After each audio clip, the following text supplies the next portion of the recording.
Atrial Flutter. अब atrial Flutter में क्या है, एट्रियल फ्लटर में भी सेम सीन है, लेकिन इसमें जो काम हो रहा है ना वो साइक्लिकल पैटर्न में हो रहा है। इसमें जो काम हो रहा है मीन्स के जो प्रॉब्लम आ रही है वो आपको क्या है कि जनाब साइक्लिकल, एक मिनट मैं नोट्स निकालता हूँ।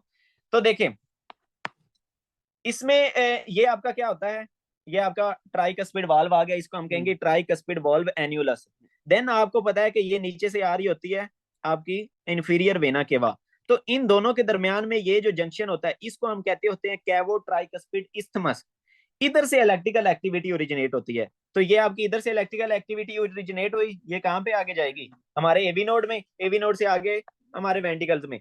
लेकिन ये जो है ना ये इधर जाके रुकती नहीं, ये अगेन दोबारा वापस आती है और इस तरह करके ये साइकिल सी चलती रहती है। अगेन दोबारा इधर जाएगी, दोबारा वापस। तो इस तरह क्या है कि ये साइक्लिकल पैटर्न में जा रही है। तो इसमें ये देखो ये रेगुलरली जा रही है, मीन्स के रेगुलरली एक ये वाली जो साइकिल है वो चल रही है। तो अब आप लोग मुझे बताओ कि जो आपको रिदम मिलेगी वो रेगुलर मिलेगी या इरेगुलर मिलेगी। तो अब आपको जो रिदम मिलेगी वो रेगुलर मिलेगी, क्योंकि जो इलेक्ट्रिकल एक्टिविटी हो रही है उसका जो एक्टिविटी है वो क्या है, रेगुलर है। तो यही है कि इसमें आपको जो एक्टिविटी मिलेगी वो आपको क्या है कि दूसरा रिदम जो मिल जाएगी वो क्या मिल जाएगी, रेगुलर मिल जाएगी। तो ये आप देख सकते हो कि आर इंटरवल जो है वो बिल्कुल सेम है इस पेशेंट में।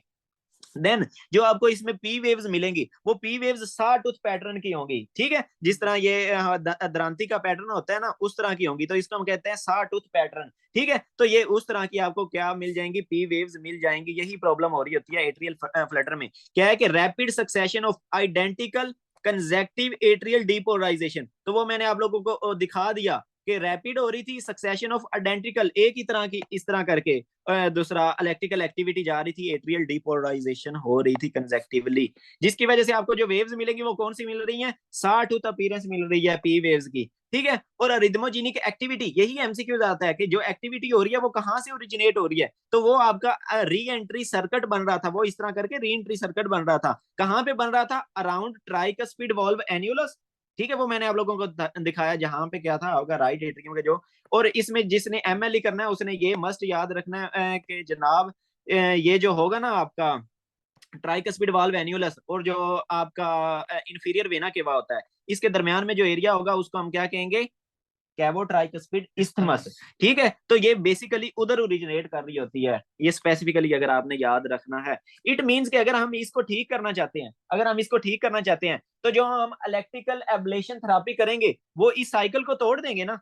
अगर हम इस फॉर एग्जांपल ये जो साइकिल सी चल रही थी, ये वाली जो साइकिल चल रही थी, अगर मैं इसको इधर से खत्म कर दूं तो ये इधर से आगे जा सकेगी इलेक्ट्रिकल एक्टिविटी, नहीं जा सकेगी ना। इट मींस कि मुझे जो एप्लेशन करनी पड़ेगी वो इस एरिया में करनी पड़ेगी, और इसको हम कहते होते हैं कैवो ट्राइकस्पिड इस्थमस।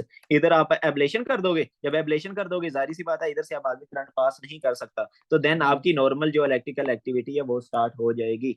बाकी ट्रीटमेंट वही सेम है जो हमने एट्रियल फिब्रिलेशन की है ना। आपने रेट को कंट्रोल करना है, रिदम को कंट्रोल करना है, ठीक है, और बाकी एंटीकोएगुलेशन थेरापी करनी है। लेकिन जो सर्जरी का लोकेशन है वो चेंज है, उधर ये थी पल्मोनरी वेन ऑस्टिया और इधर कहाँ पे है, हमारी कैवो ट्राइकस्पिड इस्थमस में है। तो ये देख लेते हैं। तो ये देखें आपका ट्रीट लाइक एट्रियल फिब्रिलेशन, जिस तरह एट्रियल फिब्रिलेशन को ट्रीट किया है उसी तरह लेकिन इसमें क्या करनी है आपने, कैथीटर एब्लेशन करनी है। कौन से रीजन की, बिटवीन जो ट्राइकस्पिड एन्युलस है और कहाँ पे इंफीरियर वेना के दरमियान में जो रीजन है उसको इलेक्ट्रिकली आपने मार देना है, खत्म कर देना है। तो ये था आपका एट्रियल फ्लटर जिसमें आपको फ्लटर वेव्स मिल रही थी, लेकिन जो रिदम थी वो बिल्कुल ठीक थी, आपका रिदम बिल्कुल ठीक थी, रेगुलर थी। आगे